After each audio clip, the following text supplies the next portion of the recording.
Ito si Binibining Regine, ang iyong moderator sa debate na ito. Ngayong araw, pag-uusapan natin ang tungkol sa retention policy. Matagal na yung pinag-uusapan, matagal na yung gulong-gulungan, talagang mga nakakakulong o hindi. Kaya naman ngayong araw, tutuldukan yan ng Sela Debate Club.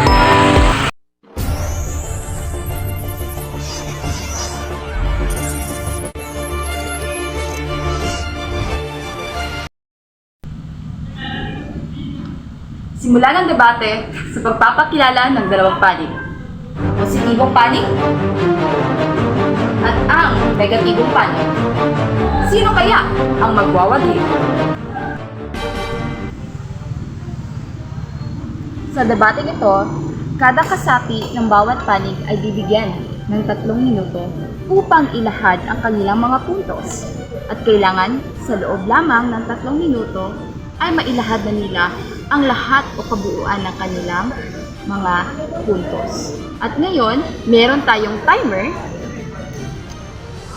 upang masigurado na mayroong 3 minuto lamang sa paglalahad. Ngayon, magsisimula na ang debate sa usapang legal. Pangunahan yan ng positibong pangkat. Magandang umaga sa ating lahat. So, ayon sa aking pananalisis, ang retention policy ay walang kasiguraduhan na meron itong Republic Act na nagsasabi kailangan talaga mag-retain ng isang estudyante. Halimbawa na lamang sa Supreme Court na nagnanais tanggapin ang Filipino subject. Ngunit, ipinatawag ito ng check at na dapat ay panatiliin ang Filipino subject. Pero walang nasabi na merong Republic Act na nasabi kailangan talaga magkaroon ng retention policy ang isang paaralan. Ayon pa dito, gumawa ang CHED ng isang memorandum number 59 series of 1996 and memorandum number 4 series of 1997. Ngunit sa aking ayon pa dito, ang dagdag na impormasyon ay ang maaring ginaya lamang ng CHED ang isang international bansa gaya ng California. Okay? Dito sa bansang ito, meron silang retention policy na nagsasabing kailangan umulit ng estudyante. Ngunit wala sa isang kolehiyo. Meron ka pang 1 minuto? Okay. So ayon nga sa aking nakalap na impormasyon, sa California lang nagaganap ang itong klaseng na patakaran. Sa Pilipinas naman, wala rin nagsabi na may Republic Act na nagsasabing kailangan na retention policy ang isang eskwelahan. At ito'y meron lamang sa DepEd. Okay? Sa DepEd naman po, nagkakaroon ng retention policy sa elementarya at sa high school at saka sa senior high po, which is ito po ay tumutukoy lamang sa K-12 na magkakaroon ng retention. Pero yung retention po na tinutukoy dito, magkakaroon lamang ng assessment ang isang estudyante na bigyan ng pagkakataon. Stop! Mapapakinggan natin ngayon ang negatibong panig. Negatibo? Maraming salamat. Kami naman po ay tumatayo para sa negative kung saan sinasaad namin na dapat manatili ang retention policy. Bakit? Kasi we believe that retention policy has been found na ma-maintain ng mga estudyante ang kanilang study habits. Kasi dito, in-encourage natin ang ating mga estudyante na mag-aral at magsikap sa kanilang pag-aaral. So ayun naman, meron na nga sa ibang bansa na nagpa-implement ng retention policy at doon na nga, why not na mag-start tayo na magpa-implement din sa ating, magpa-implement ng retention policy sa ating bansa. Okay, maraming salamat. Meron lamang, natapos lamang niya ang 1 minuto at kalahati. Ayan. Ngayon, matutunghayan natin ang debate ng dalawang panig tungkol sa beneficial sa retention policy. Magandang araw. Ngayon, ako ay nasa panig ng positibo na kung saan ako ay magbibigay ng mga benepisyo kung walang retention policy. Number 1, ito ay nagbibigay ng pantay-pantay na pagkakataon sa bawat estudyante na kung saan nabibigyan sila ng sapat na oras upang magkaroon sila ng upang maihulma nila yung mga kakayahan nila at interes sa pag-aaral. Number 2, sa halip na magkaroon ng retention policy, bakit hindi nila bigyan ng pagkakataon o oras ang mga kabataan na magpatuloy sa susunod na antas at hindi na nila kailangan pang balikan yung mga naunang paksa. Number 3, dahil sa retention policy, nagkakaroon ng depression at pressure sa bawat kabataan na kung saan natatakot na sila magkamali sa kanilang pag-aaral. Number 4, ang pagkakaroon ng retention policy ay nagdudulot sa mga mahihirap na kabataan ng panibagong pressure dahil panibagong gastos na naman yung kanilang aatupagin. At ilang mga benepisyo ay ang pagkakaroon ng retention policy ay dahil bakit hindi nila atupagin pa yung kakayahan nila na hubugin yung interest at kakayahan nila sa pag-aaral instead na balikan pa nila yung mga natutunan nila sa naturang panahon. Ayan, maraming salamat. Ngayon, maganda na ang panig ng negatibo. Pakikinggan nun naman natin. Handa na? Timer? Magandang araw, ako ay nasa panig ng negatibong kung saan ako ay maghahayag ng ilang mga benepisyo kung bakit may retention policy sa SENA. So, una na dito ang pagtiyak ng sapat na kaalaman at kasanayan. So, ang pangunahing layunin ng retention policy ay tiyakin na ang bawat estudyante ay mayroong kasanayan at kaalaman bago sila umusad sa mas mataas na antas ng paaralan. Ang pangalawa ay pagbibigay ng dagdag na oras para sa pagkatuto. So, pangalawa dito ay nabibigyan ang mga estudyante ng sapat na oras. Pangalawa, ang pagbibigay ng dagdag na oras para sa pagkatuto. So, ang retention policy ay nagbibigay ng pagkakataon para sa mga estudyante na nangangailangan ng higit pang oras upang maunawaan ang mga konsepto o bumuo ng mga kasanayan at ito ay maaaring maging mahalaga para sa mga estudyante na nahihirapan dahil sa iba't ibang kadahilanan tulad ng mga personal na issue. So, ang pangatlo ay ang pagpapahusay ng akademikong kumpiyansa. So, para sa ilang mga estudyante, ang pag-ulit ng isang baitang ay maaaring mabigyan ng kinakailangang boost sa kanilang kumpiyansa sa akademiko. Okay, maraming salamat. Yun lang ba?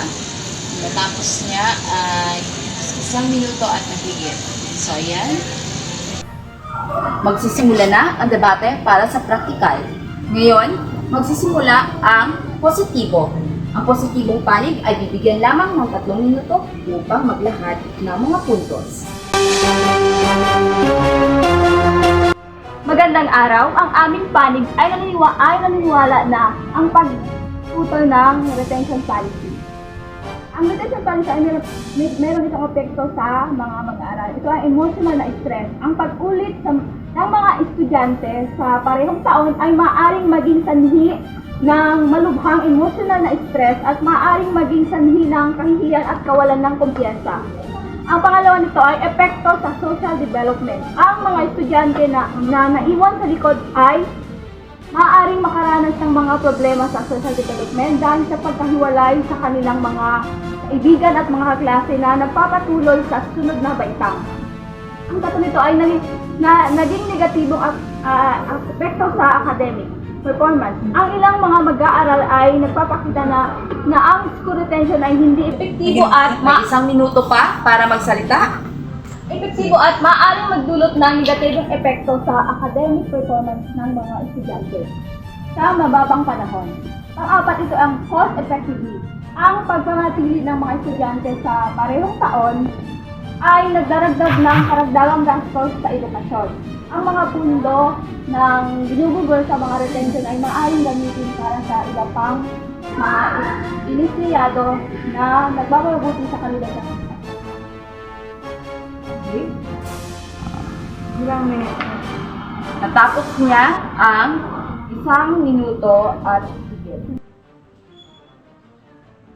Ngayon, magbibigay na ng pahayag ang negatibong panig. Maring na simulan. Timer. Magandang araw. Sa panig namin, kami naman ay naniniwala na dapat panatili ang retention policy dahil ang academic readiness, ang school retention ay maaaring makatulong sa siguraduhin na ang mga estudyante ay handa ng harapin ang mga hamon sa susunod na antas. Sunod ay ang pagpapahalaga sa kalidad ng edukasyon. Ang pagpapanatili ng mga estudyante sa parehong taon ay nagpapakita ng pagpapahalaga sa kalidad ng edukasyon kaysa sa bilis ng pag-usad. Sa pangatlo, magbibigay ng karagdagang oras, 1 minuto. Ang school retention ay magbibigay ng karagdagang oras para sa mga estudyante at makahabol at mauunawaan na ang mga konsepto at mga habilidad na kanilang namimiss. Pang-apat na punto, pagmatagalang tagumpay. Ang ilang mga pag-aaral ay nagpapakita na ang mga estudyante na nag-retain ay nagpapakita ng mas mataas na antas ng tagumpay sa huli kumpara sa mga estudyante na pinipilit na magpatuloy kahit hindi naman sila handa.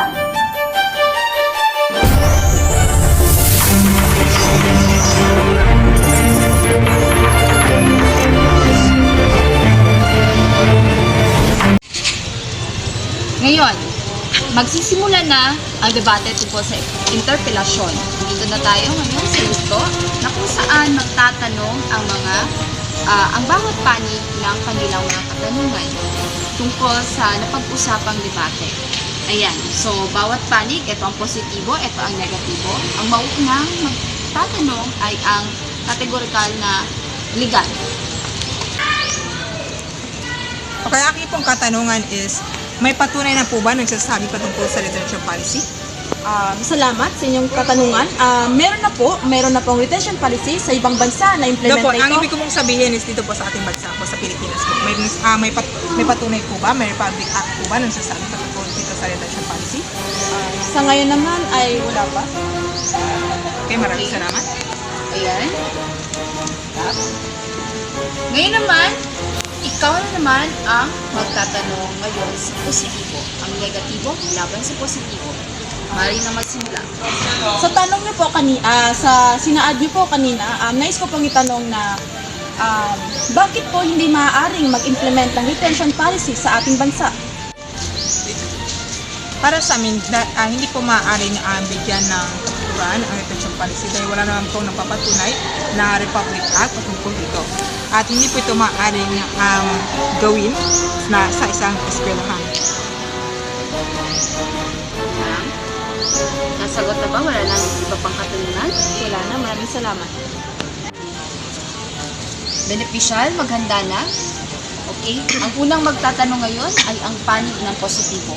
Positibo, magtatanong ka ngayon sa negatibo. Ano nga ba ang iyong katanungan? Paano mo nasabi na ang retention policy ay nakakapag-boost ng self-esteem ng bawat estudyante? Dahil ang mga estudyante ay mayroon na silang kaalaman at karanasan batay sa kanilang pinag-aralan noong nakaraang taon. Okay? Isa pang katanungan? Meron ka ba? Kanina ay nabanggit mo kanina na ang retention policy ay nakakapagbigay ng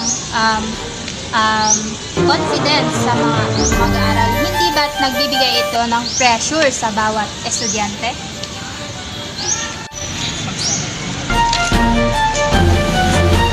Ayon sa napag-aralan namin kanina, wala naman itong pressure sa mga estudyante. Ayan. So, now, tapos na ang dalawang panig tungkol sa beneficial. Ngayon, timer. Ayan, maraming salamat. Ngayon, oras na para magtanong ng panig na negatibo. Negatibo, maaari mo nang tanungin. So, base sa isinaad mo kanina, bakit mo nasabi na ang retention policy ay nagbibigay depression sa mga estudyante? May kaso ba ito dito sa Pilipinas? Wala. Pero, may nakakaranas na ng depression nung wala pang retention policy. Ibig sabihin, yung mga estudyante ay nasi-stress na sila, hindi lang sa mga academics. Paano pa kaya kapag nag-retain na sila? May iba pang katanungan? Wala na.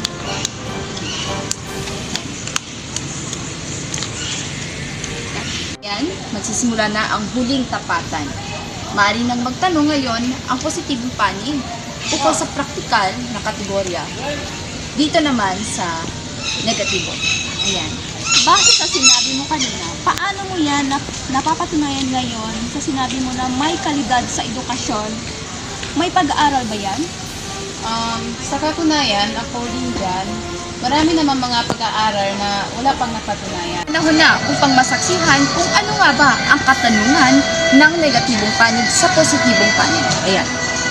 Base sa sinabi mo kanina, paano mo masasabi na maging sanhi ng kahihiyan at kawalan ng kumpiyansa ang pagtanggal ng school retention? Base nga sa kahihiyan na dulot ng retention policy, kaya yun ang mga estudyante ay nahihiya na bumalik ulit sa taon na yon. Kaya dahil doon nagdudulot ng kahihiyan, malaking kahihiyan sa isang estudyante.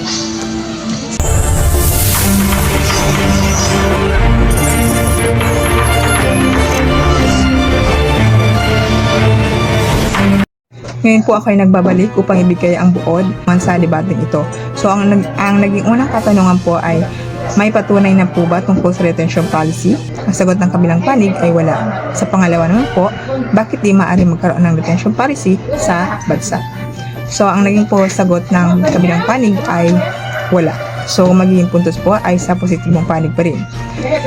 Sa benepisya naman po tayo, ang unang katanungan ay paano masasabi ang retention policy ay nakaka-boost ng self-esteem ng mga mag-aaral. Ang kabilang panig ay hindi masyado nakasagot ng maayos. So, ang magiging puntos po ay sa positibong panig pa rin. Ikalawa, nagdudulot ba ng pressure ang retention policy? Ang sagot naman po nila ay opo. So, dito lang po tayo sa practical. Base sa sinabi mo, yan po ba ay may patunay ngayon na may kalidad daw po ba yung retention policy sa edukasyon ng mga mag-aaral? Ang naging sagot po ay wala.